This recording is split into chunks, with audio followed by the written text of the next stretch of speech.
So we're just going to be reacting to Myron Gaines. Apparently, he's talking about Maduro being captured. Looks like him and Sneako having a conversation about whether this is a good thing or a bad thing or not. So let's get into it. 37 trillion in debt is because we're the reserve currency. So if we lose reserve currency status, we're cooked. So now you see why the United States is fighting so valiantly to make sure that we, have resources secured and maintain the U.S. dollar as the reserve currency. So, how you doing? I want to hear your take on this invasion of Venezuela, kidnapping President Maduro, or the president of Venezuela. They say he's a dictator. Are you pro-war, anti-war? What's your position? Because most of the right, they're very happy about this, and it's surprising to me. Yeah, well, so here's the thing, right? I don't really, I'm looking at okay, as far as my personal position on it, I'm indifferent to it, right? Like I don't like wars, I don't like conflict. But what I will say is that first we got to talk about, because I did a whole thing on this, right? So, and I covered it objectively. What they tell people, or what the government or the media is being told, or telling us rather, is that we're here to liberate the Venezuelan people. We're here to get rid of a violent dictator. This is the greatest military operation ever, blah, blah, blah. But they're not really going into the economic reasons why we're doing what we're doing. And the real reason that we went in there and did what we did, now people say, oh, it's for oil, but it goes deeper than just for oil. It's also because the petrodollar is pretty much dead, okay? So it's on life support, right? Last year, and I was one of the only people that reported on this, Saudi Arabia chose to not renew the deal that they had done with us back from the 70s, where we would use the petrodollar to back our dollar, right, essentially. So we got off the gold standard and we used the petrodollar as one of the main reasons to back our dollar, which makes us reserve currency, because everyone has to do their deals in oil when they deal with the Saudi royal family in dollars. Well, now they're accepting other forms of currency to include BRICS countries. So they haven't renewed that agreement that we struck with them in the 1970s, right? Well, that's a big problem for us, because our dollar is pretty much backed by that. It's the main reason why we're able to print all this currency with no consequence, right? Yeah, we get some inflation, but we're the reserve currency, so it gives us a lot of leverage, and this is why America's been able to be so prosperous for so long. So the petrodollar is on life support. Then also another important thing to understand is that we have. So we're on a petrodollar standard? Yes, it's. Yeah, well, I guess we were, but Saudi Arabia didn't renew the deal. And I'm basically agreeing with everything Myron's saying right now. Personally, I like Myron. I listen to his content, honestly. He was basically the guy that red pilled me on women and really everything, So I like him. So any chance I get to show my guy some love and react to his content, 100%, I'm definitely gonna do that. I'm definitely gonna do it. But yeah, basically everything he's saying right now is 100% facts. 100% facts right now. Yeah, it's a big reason why our dollar is so strong, is because of the petrodollar. Yeah. So the Fed relies upon oil. That's a component to it, yes. And what I'm saying is, Saudi Arabia last year chose to not renew, and it didn't hit the news cycle at all. I was one of the only people that talked about it on Twitter and mentioned it, because I knew right then and there, and I talked about this first in 2023, and then I talked about it in 2024. But no one cared, because it was an election year. It was June. So it's been ever since the gold standard was removed in, what was it, the 70s? 70s. Nixon struck a deal with Saudi Arabia to basically make them do all their oil sales in U.S. dollars, and that forces other countries to keep U.S. dollars to buy oil, because everyone needs oil. No, but you're not saying that the U.S. dollar is based on petro completely, because they say that the Fed is based on nothing and they can print more money. How does the petro dollar differ from the Fed? No, well, what I'm saying is that one of the reasons. I don't even want to call Sneako stupid on basically what he said. It's because he's right.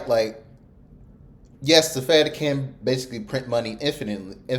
I guess infinitely, forever, obviously. But the only reason they're able to do that is because our money has some type of value associated with it. It's not just paper, like other countries.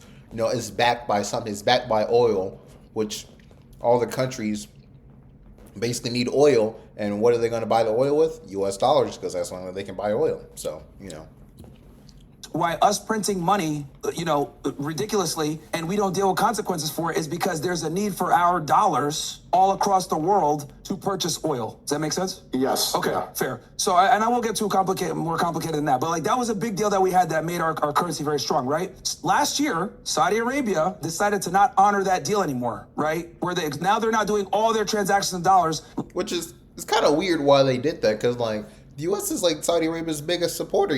Like really, literally, no matter the administration, like every president has literally had no issue. Like they love Saudi Arabia. Like they literally love that part of the Middle East, the Gulf, because that's where they get majority of their oil. Because that's where our money. That's how we have like the backing of our money. So like, it's kind of weird why they did that. And like the U.S. isn't like, well, maybe it's just not in the news, but I'm pretty sure maybe behind the scenes are really pushing Saudi Arabia and like these other like it's OPEC countries to like, please take our dollar, please. We need this, guys. Used to do. That obviously is going to weaken our dollar to a degree. Now, the other problem here, and this happened last year, no one reported on it, right? The other problem is that we have petroleum reserves. Of these petroleum reserves, we've been using it the past couple of years under the Biden administration into the Trump administration, and we're running low with these petroleum reserves. These petroleum reserves are supposed to only be used in times of war or emergencies, but we know how politicians are. They want votes, they don't want to have low approval ratings, etc. So they started to slowly release these barrels of oil into the market to keep gas prices stable. Remember when everyone was complaining about milk and eggs and everything else like that being too expensive? They were releasing this oil from our reserves the whole time. So we got two things against us that are going bad. We got the petrodollar weak, and we're using our reserves. The third thing, which was the red line, which is why we actually invaded, which I haven't seen a lot of people talk about, is Venezuela was gearing up to start accepting BRICS currency, led by the yuan with the Chinese, right? Which is what they were doing that day, the same day Maduro was meeting with the Chinese in order to deal oil and yuan. It could have been anything, but we do know that the Chinese absolutely, and Venezuela is going to basically become a BRICS country. And the problem with that is that it's on our hemisphere, and by being a BRICS country, that would challenge our hegemon as the reserve currency, and it would hurt our position with our dollar. Anytime a dictator or anybody threatens our dollar, just like they did with Gaddafi, they kill him. So what happened with Maduro was reserves are low, petrodollar life support. He wants to go ahead and start accepting a BRICS currency instead of US dollars for the oil. So the US is like, okay, Venezuela has the highest reserves. Oh, and another thing also. Now, some people in the chat are going to say, oh, Myron, well, we have our own oil in America. Why do we need to invade? What are you talking about? Well, here's the difference. The shale oil that we have here is not the nice, black, thick oil, that Venezuela and Saudi Arabia have. And the thing is that our entire oil infrastructure, our refineries in America, are based on that type of oil that we get from the Saudis and the oil that Venezuela has. So the oil that we have is expensive to deal with and refine. And our infrastructure basically needs that type of oil in Venezuela and Saudi to work. Now, what we could do, I was going to say something about that. But yeah, so all these factors led into why they invaded. Now, when Trump came into office, right, one of the first things he did was he labeled Tren de Araguas as a terrorist organization. He did that on purpose. The reason why he did that was because if you label a drug trafficking organization as an FTO or a foreign terrorist organization, you now can use military assets and the intelligence community, right, to go after that organization. So what he basically did was he said, okay, this guy Maduro and his entire gang, they're Al-Qaeda now. They went from criminals to enemy combatants. That's why we have the justification to these kinetic strikes on boats, right? And they were striking these boats, they were moving aircraft carriers, they were mobilizing all these military assets, etc. They needed an excuse to go in there to take him. So what did they do? Well, we have an arrest warrant for him. We could go pick him up. Well, here's the part about that why I know that that's bullshit. They indicted him 6 years ago, okay? They indicted him 6 years ago. They didn't do anything. And not only did they indict him 6 years ago, and they indicted him under Trump 1. Trump was in office when he got indicted the first time in early 2020. So what changed this time? Well, what changed this time is that the Saudis dropped the petrodollar, like I told you last year. And last year when Saudi Arabia dropped the petrodollar as exclusive, I knew that at some point we were going to do some crazy shit to secure more oil, especially since we've been using reserves. It took 2 years to happen, but my prophecy came fulfilled. So why are you not against well, I'm what explaining, happened in Venezuela? it's very important. It sounds like you are. No, I'm explaining to you why they did it. I'm telling you why they did it. Do you agree with this or no? Do you think this is good? We're going to pay for it later. Yeah, your camera's crazy. Okay, so you see, we're going to pay for it in a bad way. Okay, yeah. Then why are you not against it? Sounds like you're against it. We're gonna pay for it later. Pay for it how and when?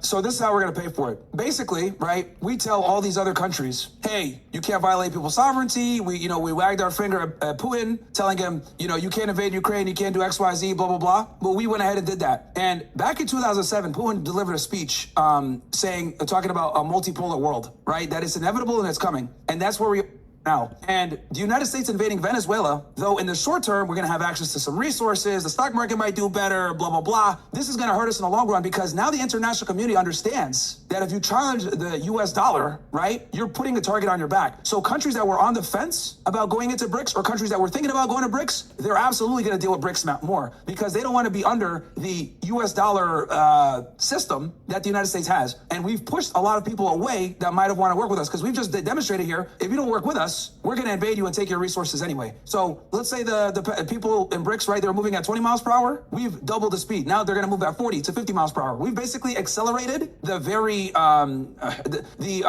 opposition to our dollar. And now they have, and most importantly, here's the big one. Now they're justified in pushing out BRICS. We've basically vindicated Putin and Xi Jinping when they make their speeches and call us hypocrites and say, you need to get off the US dollar system because this is what they do. And we proved them right with invading Venezuela. So long term, we are going to pay for this. Yeah, I'd really, like, he doesn't say anything that I disagree with, 100%. I could literally, like, there's really nothing for me to say, you know. He's 100% right. We are. So who do we prove right by invading Venezuela? Our adversaries, Putin and Ping especially, because they warned about this. They warned that being under the U.S. dollar, you think you're safe, but you're really not. And we just demonstrated how not working with us will lead to you being toppled, dethroned, etc. Okay, so what's their standard? If we're using the petrodollar, what are they use Chinese BRICS, and Russians? BRICS. Okay, but how do you explain what is BRICS based on? It's basically them bringing all their currencies together to challenge the reserve currency status of the United States. Okay. They're also gonna, yeah, they are doing that, but they're also gonna make their own currency, you know, then use their own, like, government, kind of like how the European Union has the euro, where, like, they had their own currency, then, like, they all went to the euro. They're basically just gonna make a BRICS currency, and they only use it in their countries, basically. They basically, what they want is they don't want the U.S. dollar to be the premier on top currency. Yeah. Because that is where our power comes from. That's what the important thing people need to know is that our reserve currency status is why we are so prosperous and so powerful, and why we can keep printing money and we don't deal with consequences for it. It sounds like you're, if you want to hear my analysis, it sounds like you're against this completely. But there's also so many people watching your stream that are very happy about the invasion, so you don't want to divide. But no, if you're saying we're gonna pay this, I don't like it. I told you. I just told you last year, right? So you're against what happened? Yeah, I think long term this is going to hurt us. Short term, it's going to benefit us, but I think long term this will absolutely hurt us in the international community. Yeah, I think that this will hurt us. So can I ask you a real question? Why have you not been that vocal about how damaging this is going to be for our country? I literally talked about. Well, I mean, I gave the analysis on it yesterday, but I don't know. I was going to actually talk about it today, but then you called me, so I was like, all right, well, I guess we could talk about it now. I was going to talk about it today because I wanted to. Because the thing is that I wanted to look at all the facts. Right when it first happened, we didn't know any details of what the hell happened. So I was like, all right, let me see how they went about this and everything else like that. And then after I did my research and all this other stuff, then I looked at, okay, let me, I'll do a video on this. And that's when I filmed my video yesterday, the good, the bad, and the ugly. And I went over, you know, the good was they did a military operation. Obviously, they were able to, you know, show the force of the U.S. government, etc. Oh, another thing also that was weird about this, dude, using those kind of resources to pick up someone for a drug trafficking warrant is fucking nuts. I've worked with the DEA. Bro, they can't even get like $1,000 to $2,000 to fly to California to pick up a drug trafficker. But these dudes spent like $1 billion. Yeah, how much did that operation cost? Yeah, dude, hundreds of millions, if not $1 billion or more, easily. Oh, wow. Easily. To move all those military assets to pick up one guy? Oh yeah, dude. It was extremely expensive. And like, they would never do that in other situations, but they used the ruse of a law enforcement operation to justify going in there. That's why, I don't know if you saw the press conference between Trump and Marco Rubio. I saw the whole press conference. It was brutal. They barely mentioned cocaine. They essentially said it's about the oil. Well, and then, we want oil. Yeah, we're going to run Venezuela. Yeah, they did, but they didn't go further and say why they want the oil. Like I think people know that it's about the oil, but no one knows about, you know, us losing the petrodollar being weak right now. No one knows really or talks too much about the petroleum reserves. These are the real reasons why, right? Because do you think that it's a play to potentially invade Iran? Because they're saying if we were to invade, the reason that they're so angry that the EU and other countries are saying don't invade Iran, don't bomb, is because they can close the Strait of Hormuz and that they provide oil for most of Europe, and so it's going to destroy the world economy, right? Iran's play right now is if you attack us, we're going to cut off our oil supply, and so to supplement that chess move, we're going to get an oil reserve in Venezuela. Yes, I'm glad you brought that up. I talked about that yesterday too. So the other reason why this is important, especially strategically right now, is we know that a war with Israel and Iran is absolutely going to be imminent, right? So like you said with the Strait of Hormuz, something like 30% of the world's oil goes through that little strait right there, and Iran can obviously shut it down. So by having this oil or access to this oil in Venezuela, that would mitigate the damage that might potentially come from there. Because I think with this next war between Israel and Iran, is one of them's going to have to, someone's not going to walk away from it. One one of those countries is going to have to take an L and be done permanently. So the United States and Israel, knowing that this is going to probably be the last war, that's another reason why I think also strategically speaking, they needed to secure this oil as well, and they had to use the law enforcement operation to do it. If you notice from the press conference, Rubio and the commander kept saying, we went ahead and grabbed the indicted individuals. As they were grabbed, we had them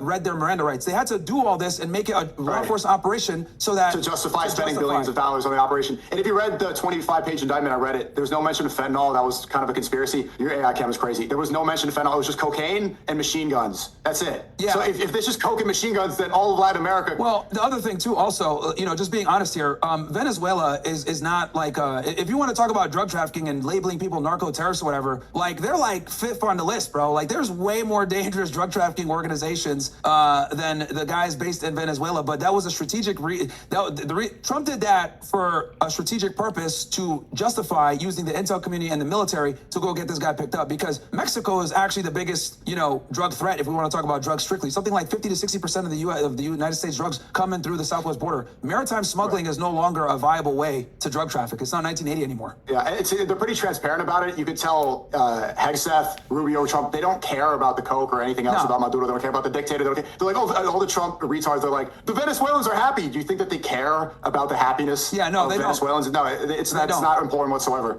They don't. And the other thing also is like, yeah, we know it's for the oil, but no one is talking about why. No one's talking about the Saudis not, honoring the petrodollar deal that we struck in the 70s. No one's talking about our petroleum reserves being extremely low. No one's talking. Can you explain what is the Saudi connection to? Saudi was the country who started BRICS? No. So back in the 1970s, Nixon struck a deal with the royal family. End of the gold standard. End of the gold standard, and now we needed to back our dollars to something else. So what we did was we basically told the family, we will protect you guys because the Saudi, you know this because you understand this part of the world. The Muslim world tends to be a little volatile sometimes. Most of these countries are run by monarchies, dictatorships, etc. So the biggest fear of any Arab ruler is always being overthrown, right? So what the U.S. government told them was, we will protect you and ensure that you guys stay in power, but you need to do all your oil transactions in U.S. dollars. Cool. So we give them protection. They do their deals in U.S. dollars. This props up our dollar. This keeps our dollar strong because everyone. It's like the mafia. It's like extortion. That's exactly what it is. Mafia tactic. That's exactly what it is. And then last year, and this is why it's so big, in June of 2024, Saudi Arabia said, we are not going to do all our deals in U.S. dollars anymore. And I knew right then and there, this is going to lead to problems. So us invading Venezuela the way that we did, that was inevitable as soon as the petrodollar started to get weaker. And then you add on to that the petroleum reserves are low, right? It was inevitable. But Trump and these guys weren't talking about that. What are the reasons? Yeah, because they don't want to be honest about the operation. They need to morally justify it with cocaine and machine guns and communism. So why is the petrodollar so low right now? It's the lack of oil reserves, or is there another reason? BRICS is rising up in power, and the Saudis are playing both sides. Another thing too, I'll tell you with the Saudis. So the Saudis, though they've worked with us for a very long time, they understand that we are more loyal to Israel than we are to them. So actually the day before, I think it was the day before Charlie Kirk got assassinated. You remember when the Israelis bombed Qatar? Yes. So our military base in Qatar. No, they bombed a location where they thought Hamas leaders were going to meet. Right, which is our ally. Qatar's our ally, and we did not retaliate. Precisely. So they bombed them, right? They bombed them in Qatar, and that was very embarrassing for us because we had just struck a deal with them where we sold them a bunch of military equipment, blah, blah, blah. They had done a trade deal with us, so that made us look really bad. So Trump was pissed off, but the Israelis, you know how they do. They just do whatever they want. That scared the Middle East. That scared these Gulf states because they understand that our safety is contingent upon the United States. If these guys can't take care of these Israelis, our safety is at risk. So what did Saudi Arabia do? They quietly went and struck a deal with Pakistan where if Saudi Arabia is attacked, it's like an attack on Pakistan, and Pakistan's a nuclear power. So this is what, when people get mad at me and say, oh, Myron, all you care about is Israel, blah, blah, blah. Bro, Israel creates so many problems for us that you might not even notice because now we pushed Saudi Arabia closer to the Pakistanis and in that BRICS sphere. And that's kind of what's happening. Like the US dollar, SWIFT, our financial hegemon in the world is being challenged now, and Israel's not helping it, if that makes sense. I threw a lot out there, bro. And I know your audience might be confused by what I'm saying. That's good. Yeah,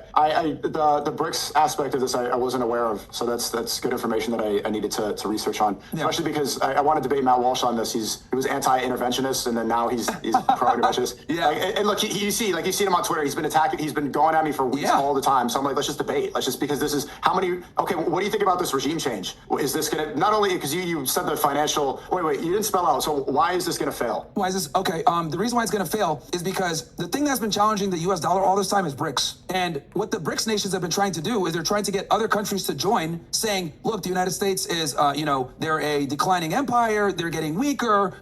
If we're gonna go ahead, because the thing is that the United States, this is how the United States plays games. If you don't do what we say, we sanction you. We cripple your economy. We hurt your ability to earn revenue. We tell other countries countries not to work with you, we destroy you economically, right? And we destabilize your country. We run coups, all this other shit. Well, I don't know if it's gonna fail because he's talking like right now. Like, yeah, it definitely could fail right now just based off like how powerful China is and like Russia right now. But like in the future, like who knows if China is gonna maintain like their status, and like who knows if Russia is also gonna maintain their status and like also have the same like leader, like or even China once Xi Jinping's gone, are they gonna have the same leader? So like things actually could change. So all these countries are like, yo, why do we let the United States have all this power off of their currency? Let's stand up, make our own currency where we're now subject to the authority of the United States, and come join us. Now, a lot of countries are kind of scared because like, well, the United States is strong and NATO and everything. So us doing what we did with Venezuela, now Putin and Xi Jinping are vindicated. See, I told y'all these guys are fucking bullies. I told y'all they don't give a shit about y'all. I told you that the U.S. dollar doesn't Putin bully Ukraine the same way, and doesn't Xi Jinping bully Taiwan the same way that we're bullying Venezuela? Well, here's the thing. We just lost our moral high ground. Okay. Because remember when we tried to condemn Putin and sanction the hell out of him and said you can't do this and invade another country's sovereignty or whatever. We just did, yeah. We just yeah, exactly. We just forfeited our moral high ground. Right. It's gone. Right. Okay. And that's why I'm saying, like, in the future, this is going to hurt us. Like in the short term, yeah, we get oil. Woo, gas prices go down. So what countries are going to follow BRICS now instead of the petrodollar? I mean, countries that are kind of in the middle, like countries that aren't really sure, like Cuba, Colombia. You see the countries that these are countries that don't like us anyway. They're adversaries of ours, so they're going to probably align more with the BRICS nations. But the Muslim world, definitely, right? They're going to be more susceptible to Qatar is upset about this. About us invading Venezuela? Yes. I don't know, honestly. I don't know what their particular Yeah, because I'm trying to see whose mind has changed after this. Well, the thing is that they're not going to put it out publicly like that because they want to be able to play both sides politically. You get what I'm saying? Like, so a lot of these countries like to kind of, like the Saudis are notorious for this, kind of double dipping, being nice to both sides, based on, because there's no such thing as alliances. There's just aligned interests. So like, as long as interests are aligned, we are an alliance. But once interests are no longer aligned, we're going to go ahead and do what we need to do. And that's what's going on with the Saudis. That's why they kind of pulled out the petrodollar thing, because they're like, yo, BRICS seems to be up and coming. We don't like how the United States kind of, because the United States bullies people, bro, like really badly in the international community. Like us as Americans, we're not familiar with it, or we might not understand the extent to it, but the United States bullies a lot of countries if they don't get in line with what we want, with sanctions, coups, backing militia groups that destabilize their governments. Like, we've done a lot of fucked up shit, to be honest. So us invading Venezuela, we have vindicated all of our critics that call us hypocrites. Okay, and then, so how long until, the chat saying Latin America they're not going to follow the petrodollar, and they see how the United States became a bully. How long until this fails and we see the results of this failure? Well, so the United States and Saudi Arabia Saudi Arabia decided June of 2024 not to honor the petrodollar agreement. So that was almost 2 years ago now. Yeah, I mean, I would say within the next couple of years, we're going to see developments and we're going to see things happen. Like, I did not expect for something to happen this quickly. I knew something was going to happen, but not this quickly. Not this quickly. Then, how effective do you think that extracting the oil is going to be? I saw Trump post on Truth Social today that the interim leaders in Venezuela, they've allowed 30 to 50 million barrels. Is that easy to transport? Like, how are the soldiers? You have to bring some troops in there to get it. There's going to be some rogue military groups in Venezuela against this for sure, right? There might be some rogue groups. I mean, the thing is that keep in mind that like if that oil becomes available, that doesn't necessarily mean they need to ship it here. Does that make sense? Like, if we're in control of it, right, the price is going to go down. So we can just leave it there. We can leave it there, yeah. But they have to have troops protecting it, right? You have to station, military has to go into Venezuela. Now there's going to be, they're saying, oh, the war's over, but. I mean, not necessarily. You don't have to station troops there. Really, you got troops in Panama, They don't have to be troops in Panama. There just has to be like a threat of like, if you don't do this, this could happen. Like, there doesn't really need to be like forces there to like make sure this happens, because like they'll always keep an eye on it just to make sure shit like this isn't happening.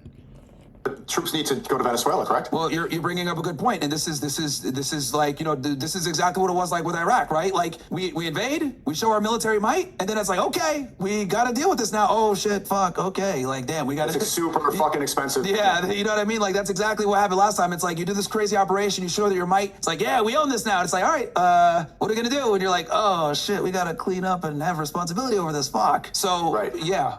So is this textbook regime change? Because to me, it looks identical chemical to Iraq, Libya, Syria. Is this not the same pattern that we've seen time and time again over the past 20 years? 100%, bro. Yeah, I mean, this was all about regime change, and they needed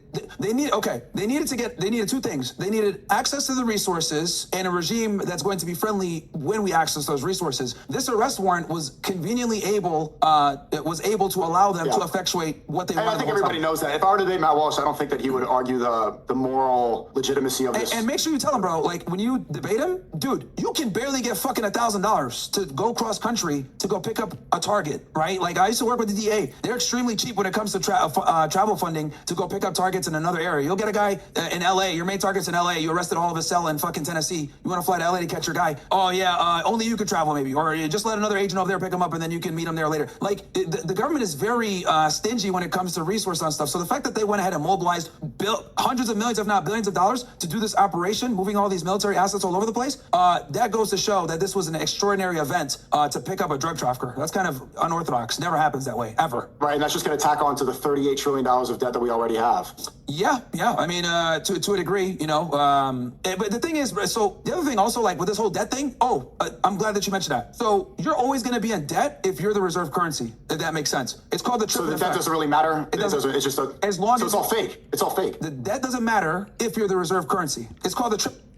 Well, no, the debt does matter even if you're reserve currency, obviously, because if your debt gets too out of control, necessarily people won't trust you because the interest that you have to pay on the debt gets too high, then the country collapses. They're actually wrong about this, so they're not necessarily like that fluent on economics, you know, because you got to make interest on that debt, you know, if it gets too high. So I guess they overlooked that and didn't realize that.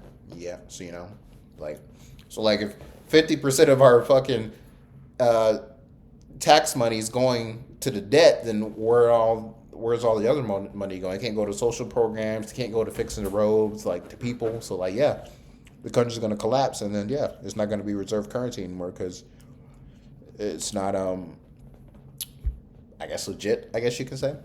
Effect. I think. Let me look this up. Triffin or Trifflin effect. You can look it up. But basically, is the U.S. dollar the reserve currency? Yeah, it is. It's the world's reserve currency. It's called the Triffin Because of dilemma. what? Based on what is the world's reserve currency? Based on oil and our military strength. And there's a bunch of different factors going into it. It has to have rule of law. Has to be a strong government. Has to have force. It has to be backed by something. Yeah, it's backed by force and oil. But yeah, it's called the Triffin dilemma. So basically, there's going to be inherent conflict for a country with a global reserve currency status like the U.S. dollar to supply enough currency without being in debt. So that's another thing. The only reason why we're able to maintain this, 37 trillion in debt is because we're the reserve currency. So if we lose reserve currency status, we're cooked. So now you see why the United States is fighting so valiantly to make sure that we, have resources secured and maintain the U.S. dollar as the reserve currency. Mm-hmm. And then another interesting fact that I was looking into today, the reason why we want Greenland is because Greenland makes a certain metal. I got to get the fucking name of it. I can't remember it off the top of my head, but it's used for the fighter jets that don't overheat. So that's another reason why we want that. And who?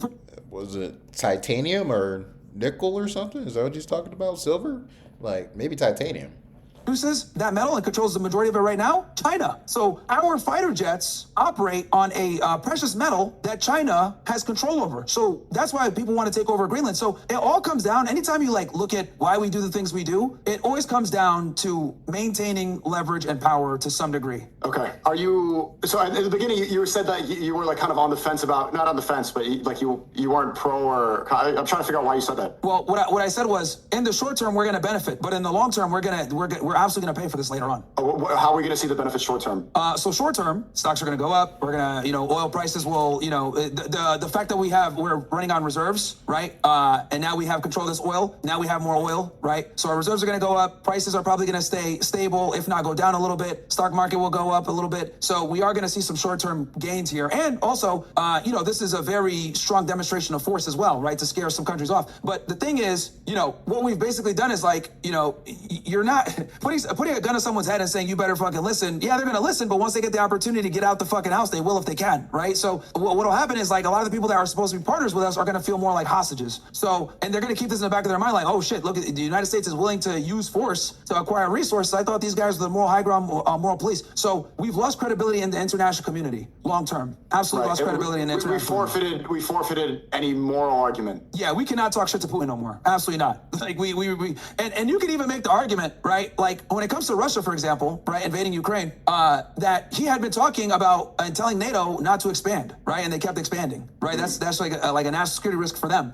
When it comes to Maduro, though he might have not posed the same military threat, he was posing a great economic threat, right. Which then again, you can say, oh, Monroe Doctrine, it's our hemisphere, you know, we're going to do what we need to do. I think they could have settled this diplomatically. I think diplomacy would have been a better way to do things versus just invading. Maduro did say he wanted to talk to you, he would be willing to sit down and talk with Trump. But I think the reality is Maduro probably wanted to sell his oil at a certain price, at a market price. And Trump said, fuck that. Why am I going to pay you this? Why don't I just get you out of there? You're indicted in my country anyway, and we can get it for damn near free. That's how he looked at it. Someone in the super chat said all Trump did was just reinstall payment contracts he terminated in 2025. Venezuela gives U.S. 50 billion barrels of oil to pay off its debt. What was the payment contract he terminated in 25? I didn't hear about that. Okay. I don't know. That's something that I'm not familiar with. I mean, he could be right. I'm just not familiar with that. But and you sure we're going to see short-term benefits? You don't think that there's going to be conflict, that there's going to be a coup? You don't think Venezuelans are going to be fighting back? We're going to have to deploy troops, and there's going to be a messy. You don't think there's going to be a messy? I mean, I'm sure. Yeah, I'm sure. I mean, I'm sure there's going to be a power vacuum in Venezuela to some degree, and that's going to create problems. But I'm saying, like, for the United States, we will enjoy some level of prosperity in the short term. But in the long term, I think we've really hurt ourselves, especially with the international community, because a lot of Americans have to accept the fact that we live in a multipolar world. This isn't post-World War II where we were like the only people with a nuclear bomb, or you know, like other countries have nuclear weapons, other countries have very capable militaries and intelligence services. So, you know, we are not the pinnacle of power to the same degree that we were after World War II. Like a lot of these countries have closed the gap to us, right? So,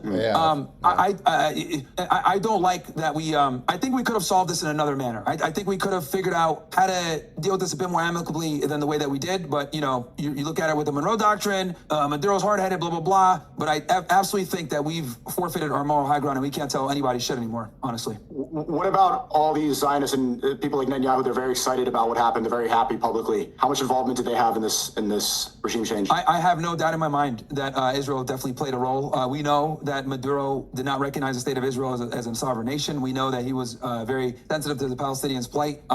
He banned usury, right? So he was not a fan of Israel whatsoever. And the United States having access to this oil is huge for them because our oil is basically their oil. You know, our resources are their resources. So, you know, and they're gearing up to fight with Iran. So like they need all the resources they can get. So this is a huge W for them because we've removed one of the trump cards that Iran had, which is what we discussed with the Strait of Hormuz, right? Or at least it's not going to be as damaging to our economies because we got Venezuela under control now. So if they do shut down the Strait of Hormuz, it's going to suck, but it's not going to affect us as badly. Right. We have a response to that major chess move that was blocking the. Now there's an opening to attack Iran. Yep.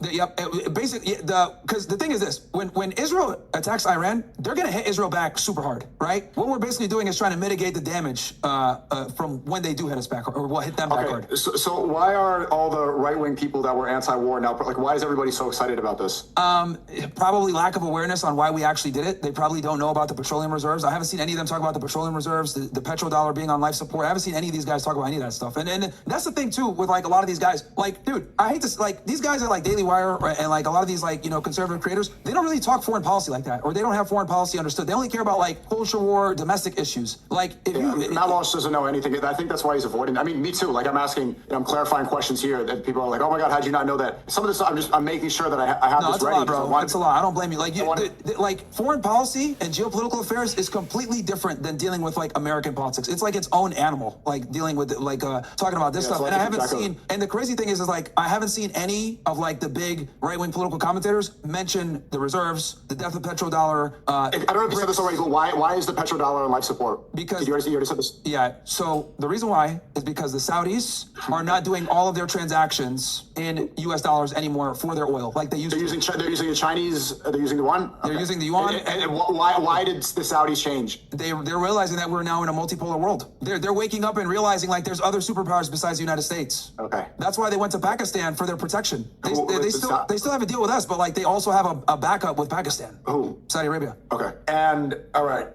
Yeah, it's a lot, bro. I like, you know, I don't mind like explaining it again because it's a lot. Do you think it's a simple? No, I'm just thinking about the arguments from the other side, from the tradcons who are super excited. They're all anti-war, and like everyone was shitting on the Iraq War, and then we make the same mistake, and it just seems like the same pattern. Do you think that this ignited some sort of nationalism that's been missing from the white identity crowd, from the white Christians? They've been lacking some sort of like something to get them riled riled up. They see something like this, the helicopters, Trump, yeah, we could do what we want. Do you think that their nationalism is blinding them from the truth? Yeah, you can make that argument. Yeah, because the military operation, the way they did it, outside of your personal opinions with whether it was good or bad, was fantastic. They got in within a few hours, no casualties. It's like they did. So, I mean, what, like 20, 30 Cubans died, and they're saying, okay, that was Maduro's security support. I'm speaking strictly from a military analysis perspective with no bias. If you're gonna, that was probably one of the best done military operations, seamlessly, no casualties on your end, casualties on the other end. It's nothing. It can't go better than that from a military analysis standpoint. A lot of people are fixated on that, and they're not focusing on what's going to come after this. It's a very short-sighted worldview. Like, yeah, cool. We got in there. We got them out in 3 hours. America, cool. But we are going to pay for this later. Make no mistake about it. We are going to pay for this. And like, this is where people need to be a little bit higher IQ and understand that intervention always comes with some type of reaction. And in today's day and age, where we live in a multipolar world, there are other countries that can make us eat it and feel pain for that. Unfortunately, there's never been a regime change that went without consequences, major consequences, and almost zero benefit. Precisely. And we absolutely pushed countries towards BRICS with this operation. No doubt in my mind. We definitely pushed, and our influence is going to wane and that's one of the most important things. You don't have to just have military power and strength. You also have to have the ability of influence. And I think we did hurt our credibility here. And I don't think people are really paying attention to how this can hurt us in the future. Our adversaries are going to use this to their advantage every single time. What do you think Venezuela is going to do now? I don't know, dude, because the Trump administration doesn't even know what the fuck's going. Like, they didn't even give a plan on what's going. Yeah, we're going to run it. Okay, how are you going to run it? It's like they did the operation. It looks cool, and it's like no one is going to explain how the fuck you guys are going to clean up or make any of this. Like, I'm lost here. So there's obviously going to be a power vacuum. I'm sure there's going to be some riots and crazy stuff going on. But we'll see. Oh, I'm trying to do that. Cool. Okay. All right. Cool. Let me know what you guys think. Do you guys agree with Myron basically with all he's saying? I really, honestly, I do agree with like his like foreign policy takes. So, yeah, I basically agree with like 99% of it. I don't want to say 100 because I disagreed with like one thing in there about the Federal Reserve and stuff and the debt and stuff. But I basically like he has a really good take and like it makes 100% sense what he's saying. Like, yeah. I'll be posting this on YouTube and Rumble. Thank you guys for watching, and I'll see you later.